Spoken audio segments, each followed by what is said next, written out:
સર્વે હરિભક્તોને મારા જય કરીને જય શ્રી સ્વામિનારાયણ. અગાઉના વિડીયોમાં આપણે સર્વે શિક્ષાપત્રી ભાષ્યમાંથી શિક્ષાપત્રી શ્લોક નંબર 16 અને 17નું શ્રવણ કર્યું હતું, જેમાં આપણે સાંભળ્યું હતું કે પોતાનું કે પારકાના અંગનું છેદન ન કરવું, ખરાબ વાણી બોલવી નહીં, ચોરી કરવી નહીં, કોઈનું ત્રણ કે કાષ્ઠ પણ રજા સિવાય લેવું નહીં. ચાંદીની ચોરી કરનારની વાત સાંભળી હતી.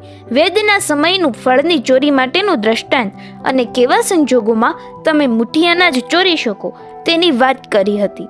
હવે આજના વિડીયોમાં આપણે સર્વે શ્લોક નંબર 18નું શ્રવણ કરીશું.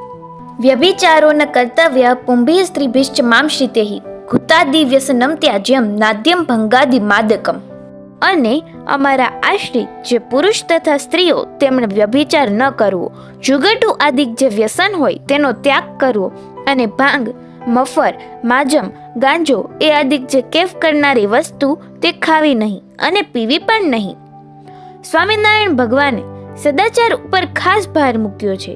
જે કથા આપણે સાંભળી ચૂક્યા છીએ, તો સદાચારનું સારામાં સારું પાસું ગૃહસ્થ માટે એક પત્ની વ્રત છે. જગતમાં બીજી તમામ સ્ત્રીઓના પ્રત્યે માતૃભાવ કે પોતાની બહેન અને દીકરીઓની ભાવના રહે એવો ગૃહસ્થ સદા તપસ્વી ગણાય છે અને પવિત્ર ગણાય છે. બ્રહ્મચારીની સમાન એ ગૃહસ્થ ઉત્તમ ગણાય છે. પણ જો સ્ત્રી કે પુરુષ પરસ્પર પોતાની દ્રષ્ટિમાં પાપનો, વાસનાનો પ્રવેશ થાય અને પછી એ પ્રવેશને અટકાવી ન શકે અને અનિષ્ટ આચરણ કરે તો એ મહાન પાપી બને છે.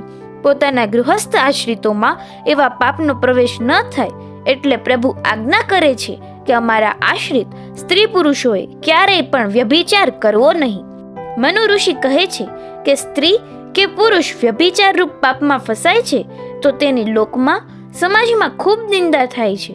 એટલું જ નહીં, પણ મૃત્યુ પછી તેવા સ્ત્રી પુરુષો શિયાળની જાતિમાં અવતાર પામે છે અને રોગાદી પીડાથી ખૂબ કષ્ટ પામે છે. અને પછી જ્યારે એને મનુષ્યનો અવતાર આવે છે ત્યારે પણ જન્મજાત મહાન રોગથી પીડાયા કરે છે. પરદારાનો પ્રસંગ સર્વ પુણ્યનો નાશ કરે છે.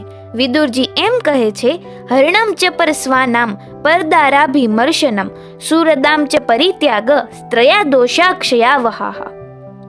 પર સ્ત્રીનો પ્રસંગ અને પરધનનું હરણ અને સ્નેહીઓનો ત્યાગ એ ત્રણ દોષ જેમાં હોય તેનો નાશ થાય છે. એ કોઈ દહાડો ભક્ત થઈ શકતો નથી, એ કોઈ દહાડો મોક્ષ હોતો નથી. ત્રણ દોષ બહુ ભયંકર છે. હારિત સ્મૃતિમાં પણ લખ્યું છે કે એક તો ચોરી, બીજો દોષ વ્યભિચાર અને ત્રીજો દોષ અકારણ પોતાના પવિત્ર સ્વજન સંબંધીનો ત્યાગ કરવો. આ ત્રણ દોષ છે એ બહુ ખરાબ છે. અનુશાસન પર્વમાં એમ લખ્યું છે કે પરદારાનો પ્રસંગ તો સર્વ વર્ણ માટે નિષેધ છે. એના જેવું બીજું કોઈ હીન કર્મ નથી. યાદશમ પુરુષસ્યેહ પરદારોપ સેવનમ યાવંતો રોમ કૂપાહ સ્યુઃ સ્ત્રીણામ ગાત્રેષુ નિર્મિતાઃ તાવદર્શઃ સહસ્રાણી નરકમ પર્યુપાસતે. પુરુષ અને સ્ત્રીના શરીરમાં જેટલા રૂવાડા છે એટલા વર્ષ એ કુંભીપાક નરકમાં પીડાય છે. મનસાપી, મનથી પણ જે પર સ્ત્રીનું ચિંતન કરે છે એ હંમેશા દુઃખી જ થાય છે. હારિત અને અમરીશના સંવાદમાં વિસ્તારથી આ કથા સંભળાવી છે. બ્રહ્મા એમ કહે છે કે જે ગૃહસ્થાશ્રમમાં રહીને એક પત્ની વ્રત ધારી રહે છે એ પરમાત્માનો કૃપાપાત્ર બને છે.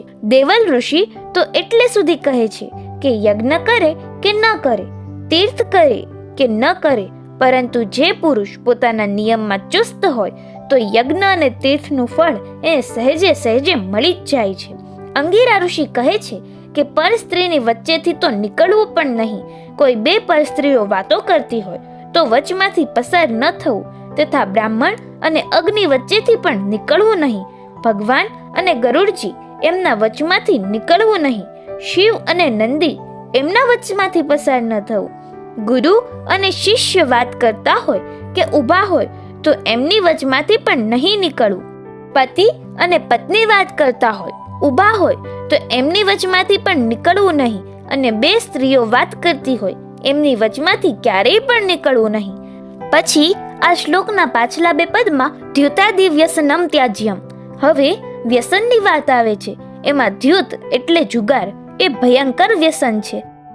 વિશેષેણ યસ્યતિ ત્યાવર્યાતે શ્રેયો માર્ગાત વ્યસતે પરિત્યજતે ઇતિ વા વ્યસનમ.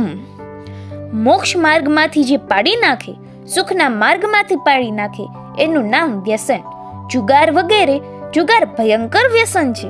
5 પાંડવો ભગવાન કૃષ્ણના પ્રભાવે પ્રતાપે સુખી થયા હતા. અર્ધું રાજ્ય મળી ગયું હતું. ઇન્દ્રપ્રસ્થમાં પોતાનું પાટનગર સ્થિર કરીને જાહો જલાલી વાળા મકાનો અને રાજમહેલો બાંધીને રાજાઓને પણ ઈર્ષ્યા આવે એવી રીતે રહેતા હતા. રાજસૂય યજ્ઞો કર્યા હતા. આવી જાહોજહાલી ગણતરીના મહિનાઓમાં એમને મળી હતી. પણ એ જ પાંડવો શ્રી કૃષ્ણ ભગવાનને પૂછ્યા વિના જુગાર રમવા ગયા તો પરિસ્થિતિ શું થઈ?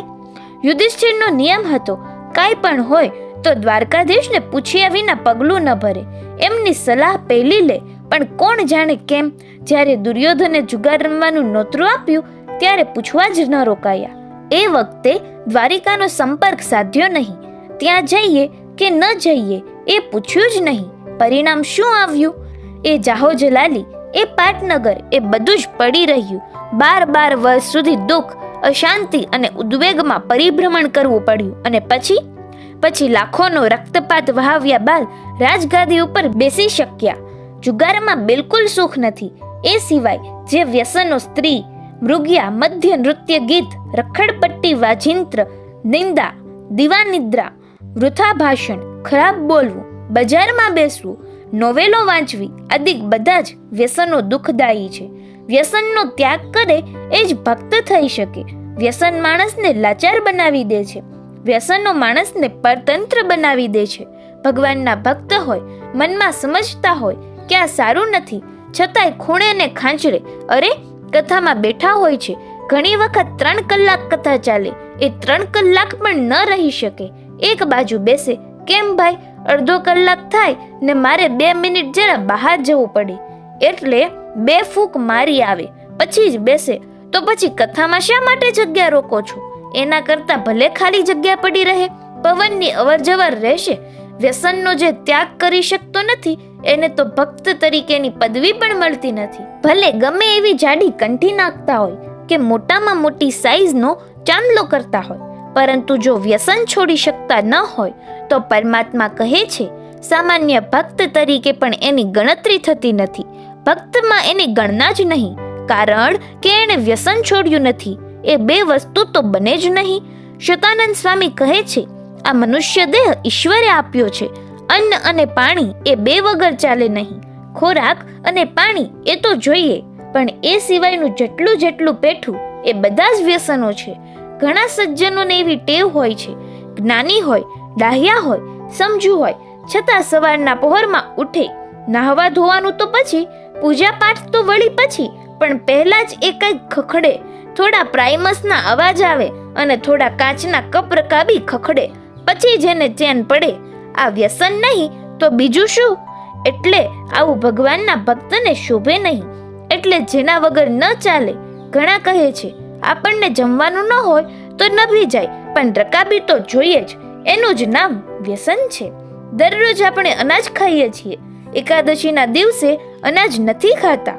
મોરૈયો કે રાજગરાનો આહાર કરીએ છીએ, છતાંય માથું ચડતું નથી, બેચેની આવતી નથી, બગાસા આવતા નથી, કાંઈ થતું નથી. પણ જે ચાનો વ્યસની હોય એને અડધો કલાક ચા ન મળે તો જાણે આકાશ પાતાળ એક થઈ ગયું, દુનિયા તૂટી પડશે આ ઘડીમાં. એને એવું લાગે, અને જ્યાં એને 2 ઘૂંટડા મળ્યા એટલે બસ ઓલ રાઈટ, તરત જ મૂડમાં આવી જાય છે. આનો અર્થ કે ચા વ્યસન છે. દરરોજ સવારમાં ઉઠીને તમે દૂધ પીવો અને 1 મહિના પછી 1 દિવસે દૂધ નહીં પીવો તો કોઈ તકલીફ નહીં થાય, પણ ચાની જો ટેવ પડી તો તરત જ તકલીફ થશે. એનો અર્થ એ જ કે અલ્પ અંશે પણ ચા વ્યસન છે. એમાં એવો સૂક્ષ્મ કેફ તો જરૂર હશે કે સમય થાય કે તરત જ યાદ આવે છે, અને ન મળે તો બગાસા આવે છે, બેચેની થાય છે, નાક ટપકવા માંડે છે. એનાથી ભારે વ્યસનમાં તમાકુની ઘણાને ટેવ હોય છે. હથેળીમાં ચોળે પછી કંઈક દાંતમાં આગળ ને પાછળ નાખે. કેટલાક એ રીતે અને કેટલાક ધુમાડાના રૂપમાં ઉપયોગ કરે છે. આવા વ્યસનો ભક્તજનોને બિલકુલ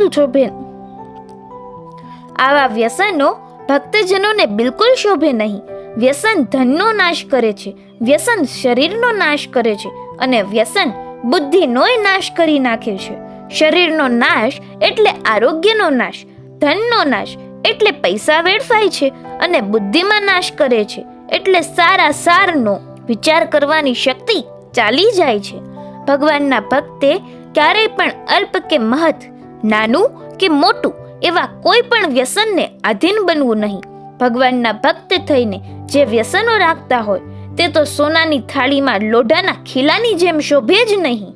ભગવાનના ભક્ત હોય અને એનામાં જો આવી કોઈ પણ કુટેવ હોય એ એટલી બધી વિચિત્ર લાગે કે ન પૂછો વાત. આજથી 25 વર્ષ પહેલા મુંબઈમાં બનેલી એક બિલકુલ સત્ય ઘટના છે. એક સત્સંગી બહુ સારા 5 વર્ષ પહેલા જ એ ધામમાં ગયા. બધી રીતે સમજુ, ઘણા બધા સેવાભાવી સંપ્રદાયના ઘણા સંતોથી પરિચિત, પણ એક ખરાબ ટેવ પડી ગયેલી સિગારેટની.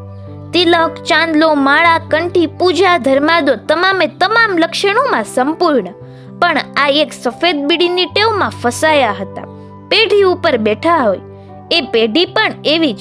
5-7 ટેલિફોન પડી રહેલા, વારાફરતી ઘંટડીઓ વાગ્યા કરે અને મોઢામાં પેલો ટુકડો તો પડ્યો જ રહે. કેટલાય સંતોએ એમને કહ્યું, છતાં લાચાર, મજબૂર. શું કરું સ્વામી, બધું આપ કહો છો એ સત્ય છે પણ નથી છૂટતું. એક દિવસે સવારે ઘેરથી નીકળ્યા, મંદિરે જતા હતા. એમને નિયમ હતો, ઘેર 3 ગાડીઓ છતાં મંદિરે ચાલીને જતા. રસ્તે ચાલતા મોઢામાં સિગારેટ તો ખરી જ. સામે કોઈ બ્રાહ્મણ મળ્યો. બ્રાહ્મણ પાછો સૌરાષ્ટ્રનો એટલે સંપ્રદાયથી પૂરેપૂરો પરિચિત. એણે તિલક ચાંદલો જોયો અને વિચાર કર્યો કે મારો વાલો છે કોઈ સ્વામિનારાયણીયો અને ફૂંકતો જાય છે સવારના પોરમાં. એ લાવને જરા એક મહેણું મારું. અલ્યા ઓ ભાઈલા, શું છે ભાઈ? હું તો અજાણ્યો છું બાપલા. આ મુંબઈમાં નવો આવ્યો છું, પણ આ મુંબઈમાં મેં ન દેખવાનું દેખ્યું. આ તો ભાઈ મુંબઈ છે, પણ એમ નહીં, મને નવાઈ લાગે છે.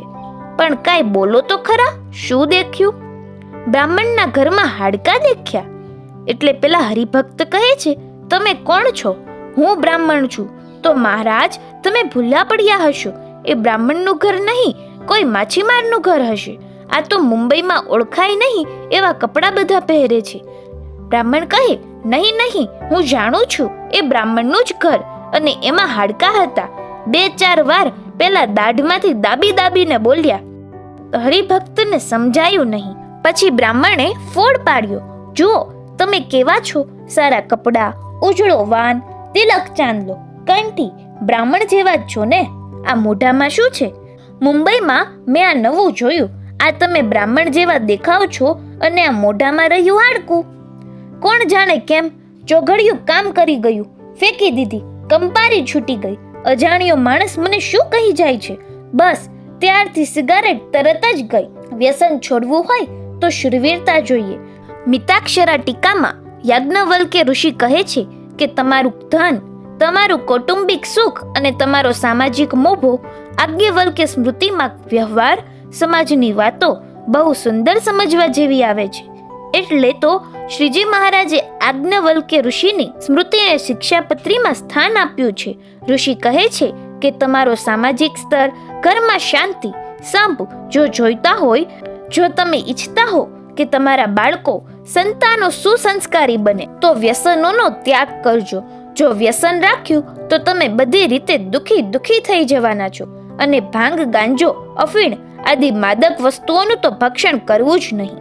અહીં શ્લોક નંબર 18 પૂર્ણ થયો. જો વિડીયો પસંદ આવ્યો હોય તો વિડીયોને લાઈક કરજો, શેર કરજો, આ ચેનલને સબસ્ક્રાઇબ કરજો અને કોમેન્ટમાં જય શ્રી સ્વામિનારાયણ જરૂરથી લખજો.